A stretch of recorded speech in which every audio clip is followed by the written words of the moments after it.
All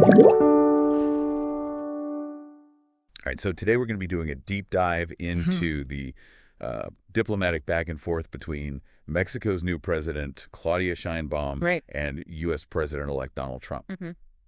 So things are already getting pretty heated. Yeah. We've got a bunch of news articles, some economic data, a few opinion pieces. Okay. And basically, we're just going to see what we can glean from all this and try Yeah. to kind of figure out what's going on. Absolutely. So to help me with that, I've got our expert in international relations and trade. It's a pleasure to be here. Great to have you. Thank you. So let's jump right into it. Okay. Trump has publicly threatened tariffs on Mexican goods Right. unless Mexico stops the flow of migrants and drugs into the U.S. Mm-hmm.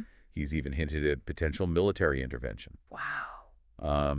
And then there's this whole phone call between Trump and Sheinbaum, Right. where Trump is claiming that Mexico agreed to close its southern border, but Sheinbaum is pushing back. Interesting. Something's not adding up here, right? Yeah. Definitely sounds like there are some conflicting accounts. Yeah, so let's start with these conflicting accounts of the phone call. Okay. Trump's tweets are pretty clear. He says Sheinbaum agreed to close the border. Uh-huh.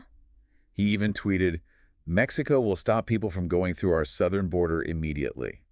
This will greatly help stop the illegal invasion of the United States." Wow.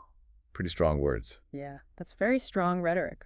But then we have Sheinbaum's statements, Right. which directly contradict Trump's claims. Okay. She emphasizes that Mexico's policy is not to close borders, but to build bridges between governments and between peoples. That's a very different message. Yeah. Interesting. So what's going on here? Right. Is Trump just playing to his base with this invasion talk? Well, it's possible, or is Okay. there something more to it? It could be a bit of both, Yeah. you know? Okay. Trump has a history of using strong rhetoric to appeal to his supporters. Right. But we also can't ignore the economic realities at play here. Mexico is heavily reliant on trade with the U.S. Right. Something like 83% of their exports Wow. go to the U.S. market. So they're in a pretty vulnerable position. Yeah, they are.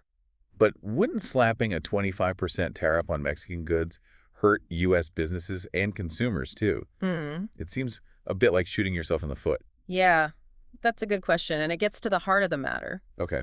Interestingly, Trump's likely Treasury Secretary, Scott Bessent, has a track record that kind of complicates this. Oh, right. Bessent worked with George Soros for years, Exactly. a figure not exactly aligned with Trump's usual circle. Right. So what's his take on tariffs? Well, Bessent has actually said that tariffs are rarely used effectively. He's proposed this traffic light system. Yeah, okay. Green light for allies, yellow for those in between, and red for rivals. Yeah. It's unclear where Mexico would fall in this system, Right. but it suggests a more nuanced approach than just blanket tariffs. So maybe tariffs aren't a sure thing. Right. But even the threat of them, that must be creating some anxiety in Mexico City, right? Oh, absolutely. How is Sheinbaum responding to all this pressure? Well, she's not just sitting back. She's formed a business advisory council to engage directly with U.S. businesses. This council includes influential figures from both countries. Okay. And it seems like a strategic move to counter any potential protectionist policies. Yeah, like she's building a firewall using the U.S.'s own economic interests. Exactly. Smart move, especially considering states like Texas rely heavily on cross-border trade. Absolutely. Sheinbaum is leveraging these economic realities to her advantage by highlighting the interconnectedness of the U.S. and Mexican economies. Yeah. She's making it harder for Trump to justify damaging tariffs. So round one seems to go to Sheinbaum. It seems that way. She's managed to counter Trump's aggressive posturing with a more strategic, and let's face it, diplomatic approach. Definitely a more measured response. Okay, we'll have to leave it there for now, but stick with us because in part 2, we'll dig deeper into Sheinbaum's strategy. Oh, it's good. Exploring how she's navigating the political landscape, both in Mexico and the U.S. Looking forward to it. This is shaping up to be a fascinating diplomatic dance. Absolutely. And we're just getting started. I agree. So Sheinbaum's no pushover. Right. She's standing up to Trump's pressure tactics. Yeah. But she's also trying to maintain some sort of working relationship. It's a tough balance. Yeah, this can't be easy. No, it's not. There's got to be pushback from both sides. Absolutely. Both in Mexico and from Trump himself. Of all sides, yeah. So how is she handling all this pressure? Well, she's walking a tightrope. Okay. On one hand, Yeah. She needs to show her own people that she's not backing down to U.S. demands. But on the other hand, she can't afford to completely alienate the U.S., especially considering how intertwined their economies are. Yeah, that's a really tough spot to be in. It is a very delicate balancing act. And we can't forget about the ghosts of past presidents, you know? Oh, yeah, for sure. We had Calderon's hardline stance against the cartels. Right. Which led to a surge in violence. Yeah, a lot of violence. Then there was López Obrador's more pacifist approach, which some people criticize for being ineffective. Right. Too soft. Sheinbaum seems to be carving out her own path, somewhere in between. Yeah, she's trying to find that middle ground, that sweet spot, you know, where she can address security concerns without resorting to those heavy-handed tactics of the past. And this is where her background as a scientist really comes into play. Oh, that's an interesting point. Yeah. Tell me a little bit more about that. Well, Sheinbaum's a data-driven leader. Okay. She's methodical, analytical. Yeah. Always looking for those practical solutions. Right. Based on evidence. So how does that apply here? Well, you see it in how she's responding to Trump. Okay.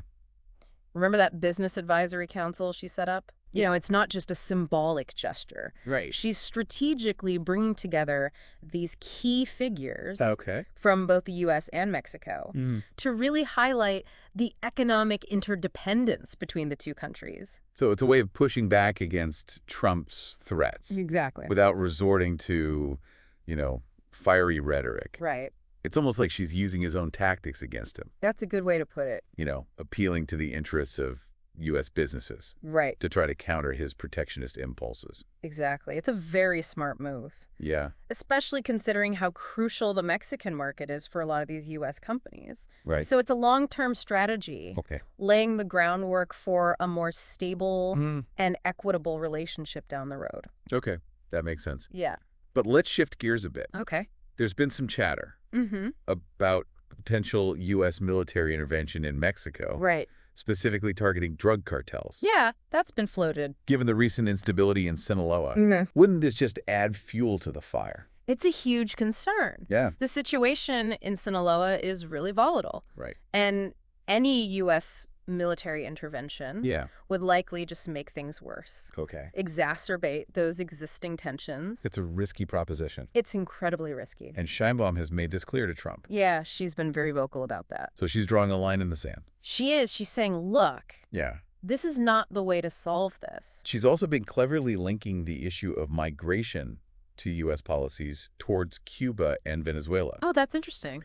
Yeah. How so? Well, she's arguing that those sanctions and blockades are actually contributing to the flow of migrants seeking refuge. So she's saying if you want to solve the migration issue, you need to address the root causes. Exactly. And some of those causes lie in your own policies. She's flipping the script. She is. She's really turning the tables. And this highlights another aspect of Sheinbaum's strategy. What's that? Communication. She's very deliberate in her messaging. Yeah. Choosing her words carefully and avoiding unnecessary provocations. It's a very different approach than some of her predecessors. Like López Obrador claiming he was bending Trump to his will. Oh, yeah, that didn't go over well. Not at all. Create a lot of unnecessary tension. Sheinbaum is playing a different game. Yeah. She understands that diplomacy requires a certain level of decorum. Absolutely. And respect. Yeah. Even when dealing with someone as volatile as Trump. That's a key insight. And it seems to be working. Right. At least for now. Well, for now. She's secured a dialogue with Trump. Right. And she's using that platform to advocate for Mexico's interests. Yeah. In a clear and persuasive way. Seems to be working. But let's be honest. Trump is unpredictable. Oh, he is very unpredictable. He could easily revert to his more aggressive stance. In a heartbeat. Yeah. What are the chances of this all blowing up in her face? It's certainly a possibility. There are powerful forces at play. Right. Both within the U.S. and Mexico that could derail this fragile effort to build a more balanced relationship. The story's far from over. Not even close. We'll have to see how this unfolds. But so far, it seems like Sheinbaum is scoring points. Yeah, I think she's handling this very well. So for now, things are looking good for Mexico. Yeah, I'd say so.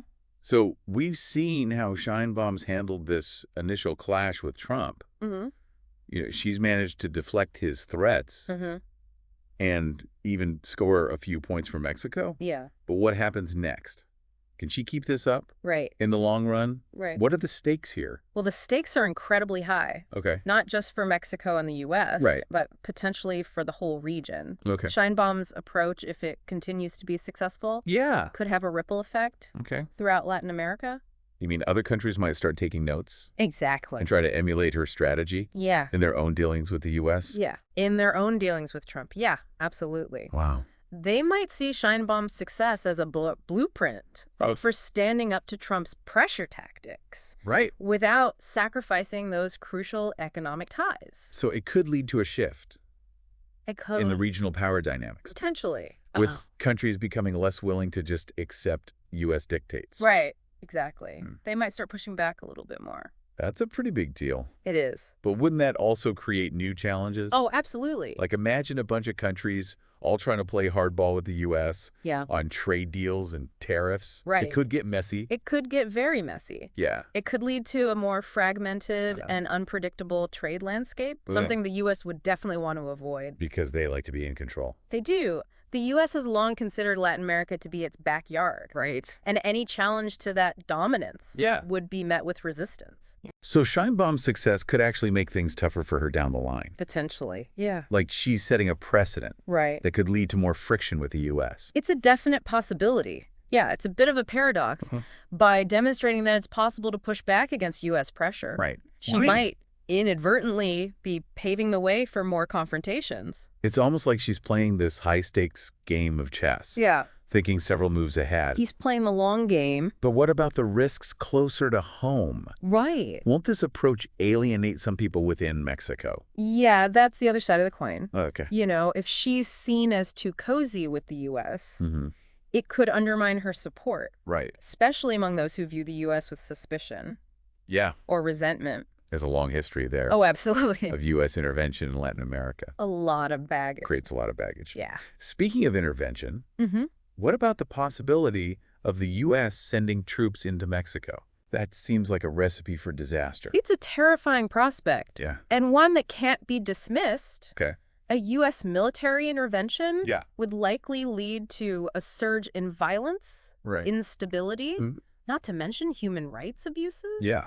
And it would also play right into the hands of the cartels, who would exploit the chaos for their own gain. So Sheinbaum's walking a tightrope on multiple fronts. Yeah, she's got a lot to juggle. She needs to stand up for Mexico's interests while also maintaining some kind of working relationship with this powerful and often unpredictable neighbor. Right. And all of this while navigating these complex political dynamics, both at home and abroad. It's a tough job. And let's not forget about the core issues at the heart of all of this. Right. You know, the migration. Yeah. The drug trafficking. The economic inequality. It's a complex web. These are deep-rooted problems that aren't going to be solved overnight. No quick fixes. No matter who's in charge. Exactly. So where does all of this leave us? What's the takeaway? Well, I think the main takeaway is that the U.S. Mexico relationship is at a crossroads. Okay. Sheinbaum's approach offers a potential path forward. Okay. A model for how to engage with the U.S. in a way that's both firm and respectful. Right. But it was a fragile path. Okay. And there are powerful forces that could easily derail it. So it's a story that's still being written. Absolutely. And we'll be watching closely to see how it unfolds. I'll be watching too. All right, well, that's all the time we have for today. But we've explored the complexities of the U.S.-Mexico relationship. Yes. We've analyzed Sheinbaum's strategic approach, and we've considered the potential implications of this whole diplomatic dance. It's a fascinating situation. If you found this information useful and want to stay up to date on all things Trump and tariffs, make sure to subscribe to our channel and check out our other deep dives on related topics. You won't be disappointed.